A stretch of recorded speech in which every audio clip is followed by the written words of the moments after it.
I'm Vanessa. This is my vocal mic and vocal chain that I used on my latest single, along with tracking my vocals on this condenser 414 mic. I tracked them in Logic, where I did processing and also did processing in Pro Tools. The first thing in my vocal chain is pitch correction, which I'm using more of as a creative artistic sound. Yourself shine, yourself shine. Next thing I have is a stock EQ, and I cut some low end and boosted the high mids on the vocals. Next I have some light compression. I like this stock FET compressor. Then I have another stock plugin, which is a multi-pressor compressing different frequency ranges. Then I have another stock compressor, which I didn't really end up using. Then I have another EQ, just boosting some highs. And then I have Logic's stock de-esser. Then I have another fun plugin by Logic called the Exciter. Then I'm using another artistic sound, which is the Evoc 20 filter bank, which is kind of a vocoder style sound.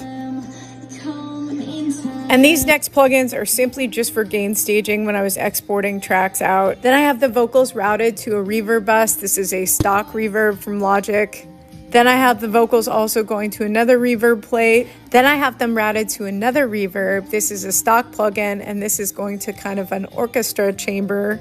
Then I have them routed to a stock delay from Logic. And now let's move to my Pro Tools session, where I did more processing. The first thing in my vocal chain is an EQ3 7-band EQ, one of my favorite stock plugins from Pro Tools. And I just cleaned up the low end a little bit and added some more clarity. And then directly on the vocals, I have Safari Pedals Falcon Air EQ, love them. And then after that, I did another EQ. I just did a lot of adjustments in this area. Then I used FabFilter's EQ3 for some really specific frequency surgical EQ. Then I have the vocals bust out to a reverb, which is Waves, CLA, Echosphere. And then I have the vocals routed again to another reverb. This is a Waves plugin. And I'm using a preset from Greg Wells, which I love. And then I have the vocals routed to one last bus. This is a bus that is going to a delay. And this is the H delay by Waves, and the setting that I'm using is a slap delay. As